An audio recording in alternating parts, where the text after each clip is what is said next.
guys.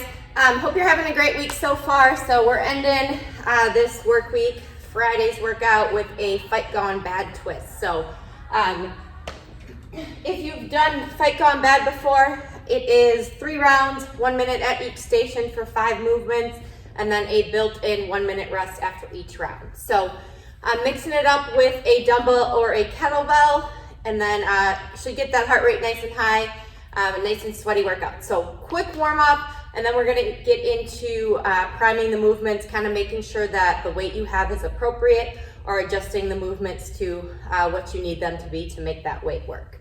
All right, so starting out with 50 jumping jacks.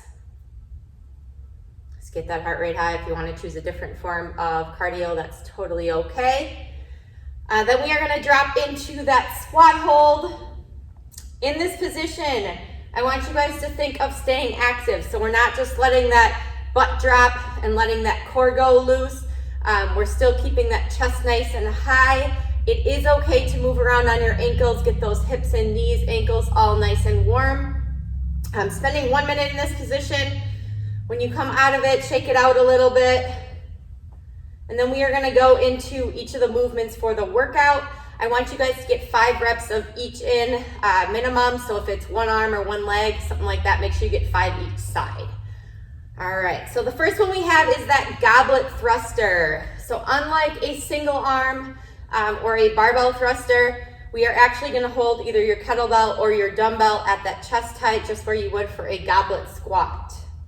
We are dropping our hips, so wherever your pockets would be, below parallel, breaking that knee crease, keeping that chest nice and vertical. And then as we stand up, we are pressing up and overhead. So we are combining that goblet squat into a press, 1 fluid movement. On the way down, bringing it back down to that chest height as you are lowering back into that squat.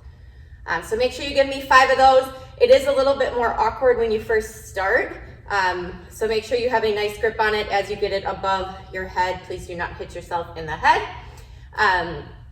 Our next movement is our single arm power clean. So single arm power clean, I found it easiest starting with object between your legs. And this one is alternating. So you'll do right arm, left arm for a minute, switching on the ground. If for some reason you guys, you are not able to tap it to the floor for some reason, just make it a hang movement as low as you can get it while maintaining that good form. So we're starting with shoulders over that object. Remember that nice tight back. Let's not get lazy with that form. And then we are going ground to shoulder. You may switch on the ground. You may switch on the way back down. Just remember, try not to touch yourself with that opposite hand. So give me 5 each arm, making sure that you're comfortable. Remember, in that finish position, get that elbow in front of that object, or at least parallel below it. Make sure it's not just a reverse curl, elbow behind the object. All right, our next one is our single, we are doing hops. So again, you guys, you can hop over your object, you can hop over a line, just please be safe. Especially if you have a kettlebell, I would not advise hopping over it, just not worth that ankle sprain right now. Pretend it's there. But just hopping back and forth, keeping that heart rate nice and high. All right, and then moving on to single arm push press. So for the single arm push press, you do not have to alternate arms. It is completely up to you whether you do a certain rep scheme with each arm, or you're going like 15 seconds each arm and then switching, totally up to you. Remember, with our push press, we are not letting that back over arch as we get tired. So still think about shoulders stacked over your hips.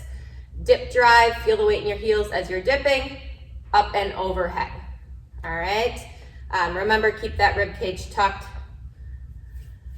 So give me 5 each arm, making sure that that weight feels okay. And then our last one before our rest is burpees. All right, so chest and thighs are touching the ground, you guys, and then hopping up and overhead. Remember that we can step down, we can jump down, whatever works for you. Just get on the floor, stand back up. Make sure we're standing all the way up at the top, clapping up and overhead. Then you guys get a minute of rest. So scoring for today is total reps over all 3 rounds. So it's a minute at each station, followed by a minute rest 3 times. I suggest having somewhere you can either write it down or type it into your phone when you're done with each round so you don't have to remember. But total running score. So say I get 25 goblet thrusters, excuse me. My next rep of that single arm power clean would be rep 26. So just adding on each round for total reps. All right, cool down, you guys. Let's hit up some thread the needle, open those shoulders up a little bit. Give me 5 each side. Then we will sink into a frog stretch. Relax into this one, ending with some child's pose. So if anything else is bothering you, make sure you're doing mobility, stretching, cooling down properly. Otherwise, you guys reach out if you need any modifications, if something doesn't feel right. We are all here to help. So have a great day. Enjoy this one.